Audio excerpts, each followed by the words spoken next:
And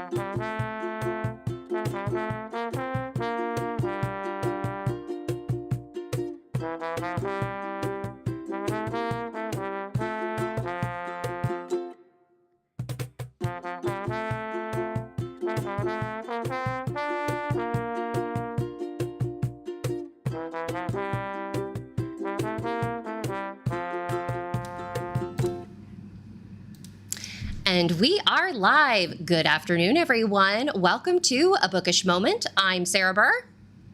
And I am JC Kenny. Happy Tuesday afternoon, folks. We have a very special guest today, a woman who was born to write whodunits. Just ask her name and she'll tell you that. Sarah, I think it's time to get bookish. Yes, we have such a treat for you guys today. Our guest is not only an incredible author, but she's a good friend and she's a fellow member of my local Sisters in Crime chapter. So I'm thrilled to know her in person. Kathleen Marple Kalb, welcome to A Bookish Moment. Thank you. Thank you. Thrilled to be here. Easiest way to describe me is as an anchor author mom, not in that order. I'm a suburban mom during the week and a weekend morning anchor at 1010 Wins New York. Give us 22 minutes, we'll give you the world. Last news station standing. And I write books whenever I have 5 minutes and a flat surface for the laptop. Oh my gosh. Also, I write as myself and as Nikki Knight. Yes. I do the hit mom as Nikki Knight and the Vermont stuff as Nikki Knight. You have such an amazing repertoire of not only your journalism and your work history, but your series that you write, because you have a historical series, your Ella Shane mysteries, which are the 1920s, if I am remembering. Gilded Age. Gilded Age, yes. Okay. Oh my gosh, that's my favorite time period. I love it. The crazy part is it took me a while to figure out I should be referring to that time period as Gilded Age because I thought of it as Victorian. Then the series, the Gilded Age series came out, and I realized, wait a minute, I'm calling it all the wrong thing, and I need to get it right because it takes place in 1899, 1900. Oh, so is what is the Victorian era then? It's still Victorian. That's all still Victorian, but it's in England you would call it the Victorian era. That makes sense. Edwardian era. Yes.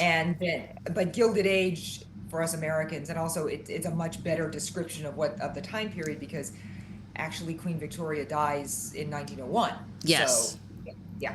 Oh, that's cool. Learn something new every day. Before we dive into celebrating not one, but two of your new releases, I don't know how you managed to get through that release week with your head on straight, because that is quite a feat in itself. Fudge. Drinking. Not necessarily at the same time, but fudge and drinking. Yes. Ooh, fudge. I haven't had a good piece of fudge in a long time. I do want to make sure. I want to make sure that we say hello to our 3-minute fudge. All right, we'll definitely need to talk about that one because I know that we have some viewers who will definitely appreciate 3-minute fudge. We have Farmhouse Reader saying good afternoon, Mizan saying hi everyone, and DHB saying happy Tuesday. Thanks guys for tuning in with us this afternoon. If you've got any questions for Kathleen as we go along, feel free to let us know. As I alluded to, Kathleen is celebrating 2 releases which came out at the end of March. Yes. So double the one, double the fun. We have the Stuff of Mayhem, which is a part of your Old Stuff mystery series, which I just love the name of that. I just think it's so simple, but I don't know. It just captures the series so wonderfully. And I had the privilege of reading both books 1 and 2. And so seeing your protagonist, Christian Shaw, grow has been really exciting. But we also have Hound of the Bonvilles, which we are going to be talking about as Nikki Knight. And I love a good play on words. And we get to really dive into Grace Adair, who I think has to be one of the most unique character, cozy sleuths out there, and our audience members are going to soon find out why. Kathleen, we have Mizan saying congratulations on the new releases. So without further ado, why not? Let's first talk about Hound of the Bonnevilles and the Hit Mom mysteries, because such a creative concept, and tell us why. Okay, so as far as I know, nobody else is writing a cozy main character who is a killer. Yeah, and I don't think so. not like the El Cusimano's Finley Donovan is Killing It series, where the main character accidentally becomes a killer. I'm not talking about that. Grace signed on for this. She is a member of a 700-year-old order of lady poisoners who very quietly put things right for a fee. And Nice. yeah, and sure, and everybody I tell about Grace, first thing is they love her, and then the next thing is, can I hire her? And as far as I know, Grace, the order of lady poisoners doesn't really exist. It's something I made up completely all by myself, and Grace Dare does not exist in real life. But basically, what she does is she poisons people. And not often, maybe a couple times a year, and the Order of Lady Poisoners gets a large check for the privilege, and then she just goes on with her life as a suburban mom. And sometimes she does fact check. She started a little editing and fact checking business in her home when her son was tiny. She was originally a prosecutor, and then she took time off to be with her son when he was a baby, and does some editing and fact checking in her basement. And then her husband, Michael Adair, is the lawyer you call when you're really in trouble in New Haven County. And since he's married to a former prosecutor, sooner or later, he was going to ask his wife for help. And he did. And in book 2, Grace is helping Michael defend Sherry Romano, who is the widow of Nikki the used car czar. And she's accused of killing Nikki. That's a name. Gunned down Nikki the used car czar in his office. And Nikki was found dead at his desk with Precious, his tiny little dog, sitting beside him, all sad, crying. And Precious, by the time we meet her, has become Sherry's purse dog, and Precious is living in Sherry's purse, and as the purse dog, and all of which is just this atmosphere at the point that Grace meets her. And Grace says to the reader, the problem wasn't Sherry's second husband. I was reasonably sure she'd killed him, and that's okay, because it's my job to provide her with a defense, and that's my job. The problem was Sherry's first husband. Grace is reasonably sure that Sherry had her first husband killed because Grace is the one who killed him. So now Grace has to get Sherry cleared, hide her secret life, and also just all of and this takes place at the holiday season in New Haven County, go to all of the holiday events. Oh my gosh. Keep Scotchy, her giant dog. Grace has a giant dog named Scotchy, who in book 2 has a war with the lawn art. And so Scotchy is loving Grinches to death at every opportunity. He's fine as long as he doesn't see them inflated and whatever, but when he sees an inflated lawn Grinch, he wants to make friends, and so Scotchy attacks the Grinches and loves them to death. Oh my goodness! A bunch of the book buying Grinches. So he is definitely Grace's dog. He knows when he sees a threat and how to take it out. He doesn't want to hurt the Grinches. He loves them. He wants to be friends. And he just throws himself on them and licks them. And of course, he has claws, and the Grinch deflates. And we end up with Scotchy sitting on the dead Grinch. Oh, poor puppy. We have farmhouse reader Kathleen in the chat asking. I was going to ask, can I have Grace's number? So we've got. Everybody loves Grace. Grace was actually my late mother. Absolutely adored Grace. At the time that my mother was still around, I told her about Grace, and she loved it. And she didn't know that Grace was going to become published, because at that point I was just noodling, and I didn't think anybody would ever buy it. And so somewhere my mother is just laughing herself silly at the fact that Grace is now in 2 books. That's wonderful. Well, how did you come up with Grace to begin with? Because I mean, again, such a unique premise, and this like order of lady poisoners. Like, where did that come from? Well, it's actually kind of a dark backstory. My husband is a lymphoma survivor. And I have spent a lot of time, my young son, who is now 14, and I have spent a lot of time in the last 7 years at hospitals in the chemo suite and so on. And at one point, I just really needed to write somebody who had the power of life and death, because things were just it was a really hard time for us. And I wanted to write somebody who had, this power and everything. And Grace started out as this very dark character who went out setting things right. And life evolved, and we evolved, and things got better. And my husband is doing fine. He's in deep remission, and we're doing fine. Good. And I revisited Grace, and I thought, wouldn't it be more fun to do Grace as a cozy character? I've got this dark assassin woman out there. Wouldn't it be just hilarious to do her as a cozy character? And as I'm rethinking it, I'm thinking maybe so the first thing I got with Grace was that she makes fudge after each assignment. She comes home, she kills somebody, poisons somebody, and she comes home and she makes a batch of fudge. And she makes an old-fashioned batch of fudge and stirs it, and she says prayers for the soul of the guy who died, and then she took out, and she then makes fudge. And that's kind of how I got the spin on Grace, as this this suburban mom who's very normal, and it went much more goofy from the original dark concept. That's just fabulous. It reminds me a little bit of for fantasy fans, the late great Terry Pratchett's Discworld books. There's a group of characters. They were the Guild of Assassins, and I just have always loved this. You have these people that they have a code, and that's kind of, but they have a life beyond that. So anyway, that's so exciting. And the code comes up frequently in the Grace books, in particularly in Bonneville's. The question is whether Grace and her sisters got snowed into killing off Sherry's first husband. Whether they essentially, Sherry just used them as a murder for hire service, which is not cool. They only kill people who deserve it. And so the question is whether the guy, Sherry's first husband, actually met the criteria to be taken out. And whether Grace may have missed something because she killed him right at the time that she had just married her husband Michael. And so Grace is worried for much of the book that she missed something. Ooh, that's a hard, this whole existential thing going on. Yeah, I mean that's a heavy thing for her to deal with, but I'm still blown away by the fact that when you started this project, that it was something very dark and very kind of therapeutic for you. Yeah, it was. And yet you were able to evolve it into something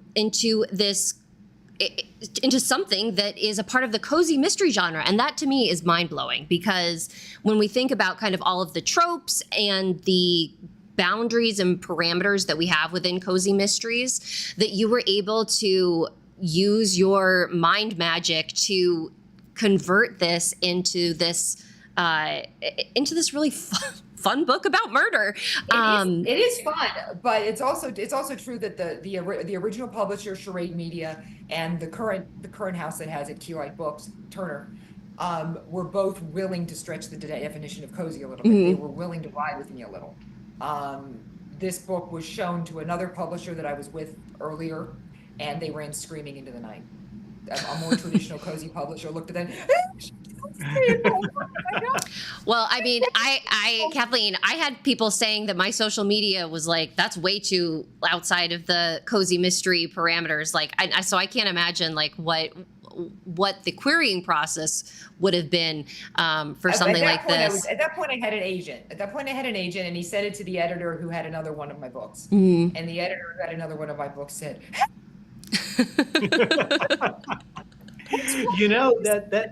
that could be yeah, what's wrong with this woman? Is she okay? I just think that would be a fascinating topic. Unfortunately, we're going to have it for another time with you, Kathleen, talking about stretching the boundaries of cozy mysteries, because between what you do, Kathleen, what you do, and what you have done, it's just a fascinating topic that unfortunately we don't have time to get to today, because I want to talk about the stuff of mayhem and how killing people via old-fashioned cannons. That caught me off guard. Yeah, that was the MacGuffin in the stuff of the old stuff series is always that the mystery involves something old. Involves old things. Nothing as elevated as antiques or antique roadshow stuff. This is not a high. It's the first one. It was a tankard and a woodworking on an old pulpit and a couple of other things like that. In this one, the person is killed via a mishap with a cannon at the 4th of July. And we also, and the other things that are involved in this one are some old pewter plates and some other things at what it's supposed to be a Revolutionary War site, and also some old specimen skeletons and bones come up. And so it's always this odd assortment of things that play into it. And yeah, I mean, the cannon was fun because I couldn't have the entire cannon blow, because if the cannon blew, everybody at the 4th of July celebration would have been badly hurt or possibly, and a large number of people would have been killed. So what blows actually is not the cannon, but the thing used to set it off, the linstock. And so, and we bring in a canon expert over the course of the book. Christian is not a canon expert, but she knows one. Because she's a historian, so she knows a guy. She knows a guy. She knows a guy. Of course, who doesn't? And the fun part with this one is that we learned very early on that there's something wrong with the cannon blast, because the husband of the rabbi, one of the main characters is a rabbi. Christian has like a friend group who is, it's her, it's the captain of the EMT captain, Tiffany, and Dina the rabbi, and they're kind of like the girlfriends. And Dina's husband, Ben, spent a couple years in the Tel Aviv ER while Dina was studying the rabbinical stuff. And Ben's the one who says, it's the injuries just aren't bad enough for the whole cannon to have gone. I don't know what's going on here, but this is weird. And that's where we get the idea that we find out that it's something else, and the cannon experts get called in. Ooh, well, you've definitely intrigued one of our viewers about the cannons, because we have DHB, all caps, cannon, question mark, exclamation point, cannon, exclamation point, lots of those, and then most cannons, excellent. Revolutionary War cannons, yes. And then we also have Donna saying good afternoon. Donna, thanks for joining us. So Kathleen, how is this, so thinking about all the different books that you write, I think, and correct me if I'm wrong, but the Old Stuff series is your newest series that you have launched, or was there?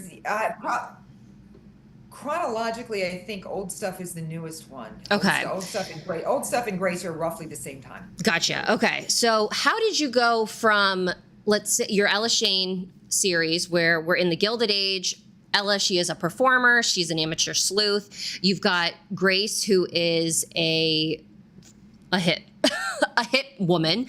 And a lawyer. And I wanted to talk more about the lawyer part, maybe a little bit later. But how did you shift your focus into Christian Shaw, who is a historian, and you're dealing with a lot of artifacts. You're dealing with, some antiques. She helps with the Historical Society and the museum in her New England town. How did you find this area of focus to write about? What was the pull for you there?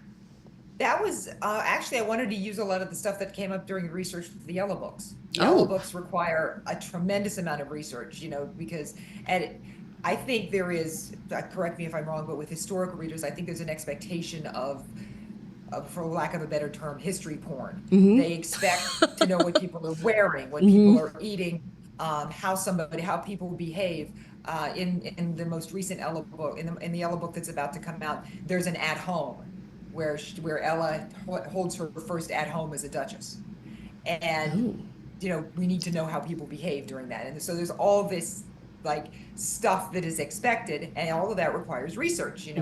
What Ella would have been wearing for an at home, what an appropriate thing for people, how Ella would behave at that time, how somebody else would behave, what her guests would be wearing. All of that stuff comes up, and in the course of the research for that, you find all these other little interesting facts and interesting little things that you record and you want to use, and that's how I got the idea for the Old Stuff books. Oh, stuff that I ran across that was neat, but I couldn't use. That is amazing that you've been able to repurpose your knowledge into a brand new series. Yeah.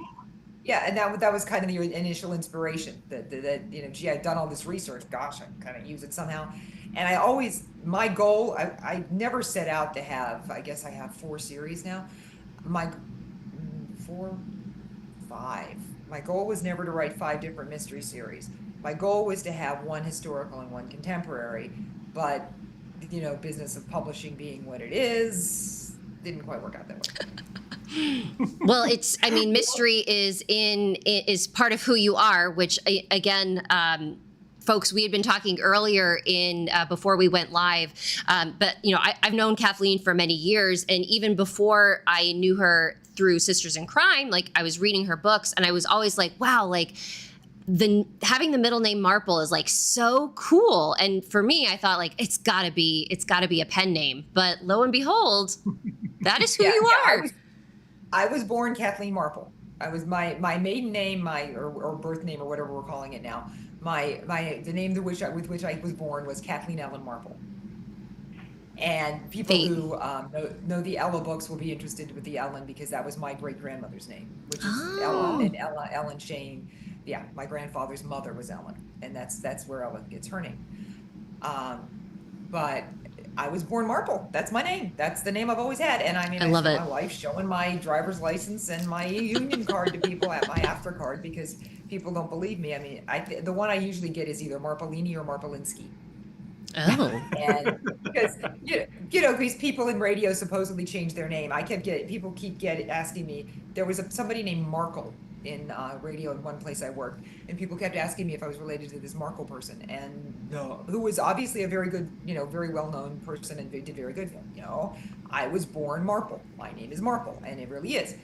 And it was always funny because people would ask me if I changed my name, and nope. It works. It works. Yeah, and when my agent went on sub, this is probably the funniest one for listeners today, viewers today. When we went on sub with the first Ella book, my agent was trying to sell the first Ella book. He said, "Are you sure you want to go on sub as Kathleen Marple Kalb? The Marple feels a little too on the nose."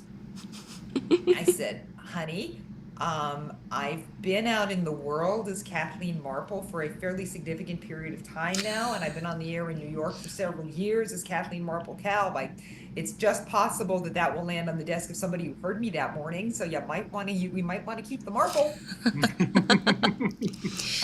So how do you think, Kathleen, that your career in journalism and reporting and being on air and telling a story audibly, how do you think that has helped you with your writing? But maybe also, what are some of the challenges that you've encountered where you're like, I wish I could, do something this way, but writing forces you to do it another way? Well, I am the bane of copy editors' existence. I'm sure. I'm sure copy editors hate me because I hear my copy. I hear it, and I mean that makes me a good dialogue writer. That's true. I am a good dialogue writer, but I am also the absolute nightmare for a copy editor because my commas are in the wrong place, and I write broadcast English. I'm used to expressing. I use expression marks. Broadcast scripts, you wouldn't know this unless you're a broadcaster. Broadcast scripts may be all caps. Mine are. A lot of broadcasters write their scripts in all caps. And so my emphasis marks are small caps. Like I would write in all caps, and then all lowercase are emphasis marks. Wow. And I use a lot of dots and dashes because they're emphasis marks.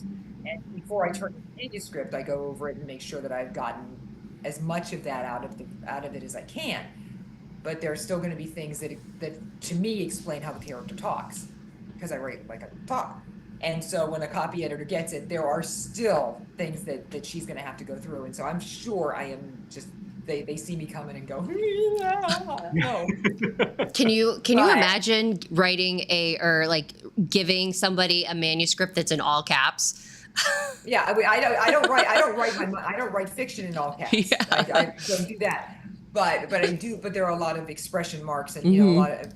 I'm better now. 10 books in, I'm much better than I used to be. But those early ones, the dialogue tags were in the wrong place. There were too many. There were elliptical dots where there shouldn't have been. There were no M dashes. Or there were dashes that should have been in the wrong place. I love M dashes. I'm sure it was a nightmare for the first copy editor. And yeah, so I'm sure that was difficult. But the other thing that really is significant for me about being a news person writing mysteries is I write cozy, I write lighter stuff. I do not do thrillers, I don't do heavy stuff. I get enough of that at work. Yeah. I'm never going to write something in which children and animals are in danger. And, you can pretty much guarantee if you read one of mine that everybody we like is going to come out okay, maybe with a few dents, maybe with, they may have a few problems, they may have a little bit of PTSD, but everybody we like is going to come out to the end okay. And, there are things I won't do. Well, thank goodness for you for doing that, because that's the kind of book that I like to read. I need Yes. to have my happy ending where the good guys come out on top. So along that line, speaking of good guys coming on top, you're definitely one of the good guys, Kathleen. Can you tell folks who are new to you, where can they find you online? What's your website? Some of that good kind of stuff. Sure thing. You can find me at my website, Kathleen Marple Kalb, all one word.com. I have an actual website, and all of the Nikki stuff is there under Nikki Knight. There's a little banner, and you just click on Nikki and you get Nikki. And I'm on social media everywhere, either as Kathleen Marple Kalb on Facebook and Instagram. There's a Nikki Knight page on Facebook also, and then I'm Mystery Marple on Blue Sky. So good. Oh, I'm so jealous of your name. It's funny. I would have been Mystery Marple everywhere if I'd thought about it when I set everything up. But at that point, I was only using the one pen name, and my agent and editors were very, it should all be one thing. I should have branded as Mystery Marple because I love it. Yeah. I tell you, there have been so many like woulda, coulda, shouldas in my like branding box that I'm just like, oh man, like if only I'd done it this way, or if only I'd gone in this direction. And it's like we could change them if we wanted to, but then it just like causes like a whole new headache and all of, so it's just like, all right, when you're a little bit established, when you're at a point, you don't want to go through and change everything. You're just stuck with it. So yeah, for sure. Kathleen, we do have a couple comments from our wonderful viewers. Mizan is also in agreement with JC about the type of books you write are that's my kind of book. We have Matthew saying, fascinating interview, good stuff, old good stuff. So we love good puns here. Well done. That was a good one, Matt. Really quickly, Kathleen, because we are running short on time, I knew that this was going to fly by, and we still have so much to chat about. But one thing I do want to make sure that we highlight and point out is, especially for your two new releases, you have this really nice emphasis on a mother being an amateur sleuth and juggling motherhood with all the other stuff that is going on besides the mysteries that Christian and Grace are getting into. Any chance that you can kind of share like why that perspective became something that you chose to write about? Because that's also something that's relatively unique in the Cozy Mystery series. Like we don't often have moms as our sleuths, even though moms are probably the only people in the world that could actually be amateur sleuths. I don't know about that, but moms, I mean, I did it because it makes my characters relatable. Mm-hmm. I think, even if you're out, you can be out killing somebody or solving a mystery, you're a PhD historian, but all of us have to buy groceries. Somebody's got to make dinner. The animals have to be fed and walked and all of that stuff. And it makes, particularly somebody like Grace, it makes them relatable. You can't relate to walking up to somebody in the coffee shop line, shaking his hand and having him drop dead 2 minutes later.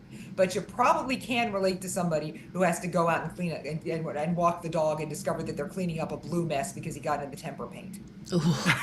That's what you get that, right? We all get that. So, and also initially I didn't think I was going to write about being a mother, because for me, I'm a late in life mom. I was over 40 when I had my son.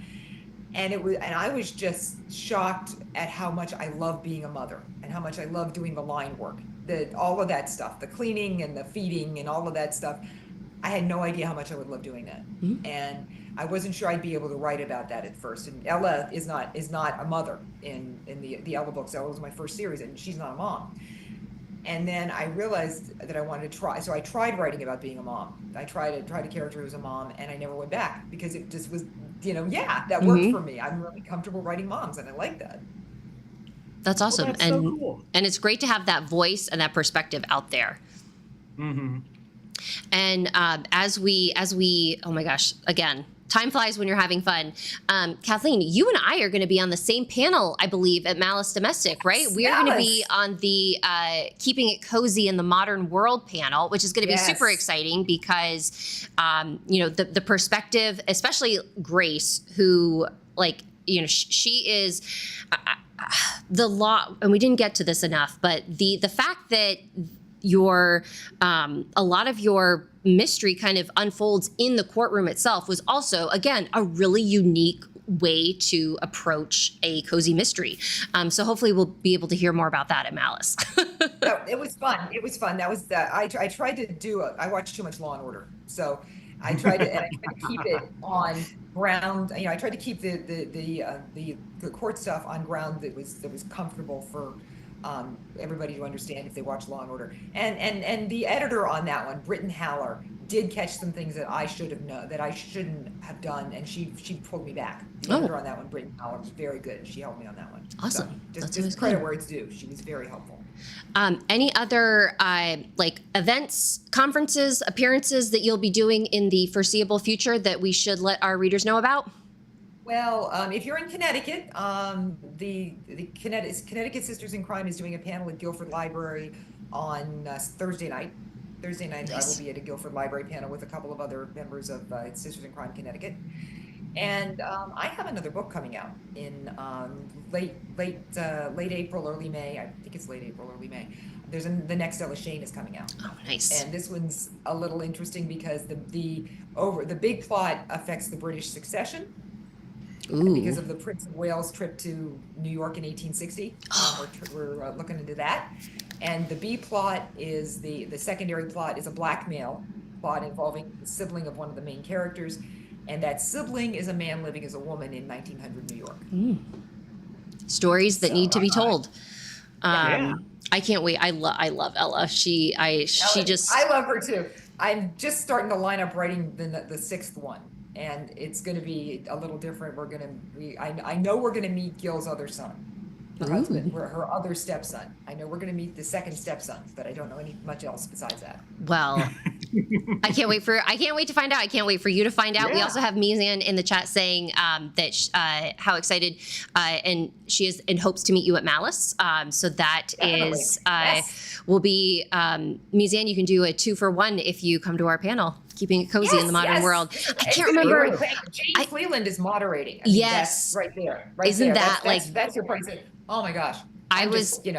I had to do like a double take where I was like, what? Like, what is going on? I mean, that's like fangirl moment. Yeah. So that is going to be really, really exciting. We very much are looking forward to it. Kathleen, this was absolutely wonderful. I'm so glad that you were here. I really hope that you'll come back and celebrate more books with us because again, like, it's we could go on. Yeah. We could go on. But folks, make sure Kathleen head to her website to find out more about her books. Her 2 new ones, The Stuff of Mayhem and Hound of the Bonnevilles, is out now. And they are both both book 2s in series, right? Both, they're 2 twos, yeah. Okay, so you've got it was a twofer, really a twofer. It was yeah, 2 you've got a lot of books that you can go discover. Next week here on our Bookish Time channel, we are going to be joined on. Let me get my dates out. The 15th, Tax Day. Come relieve your brain and de-stress with us with Judy Murray, who writes the Chesapeake Bay Mysteries. And then on the 17th, Thursday, for our Bookish Hour, we're going to be joined by Josh Mendoza. So we've got a big lineup next week. And I think we have one more show before we all head off to Malice, where we will also be doing another live event that we'll definitely share with you guys on our channel when the time comes. So again, thank you so much to our wonderful viewers for being here. Big thanks to Kathleen for taking time out of her extremely busy schedule to join us. We very much appreciate you guys. We will see you next week. And until then, stay bookish, everybody. Bye-bye.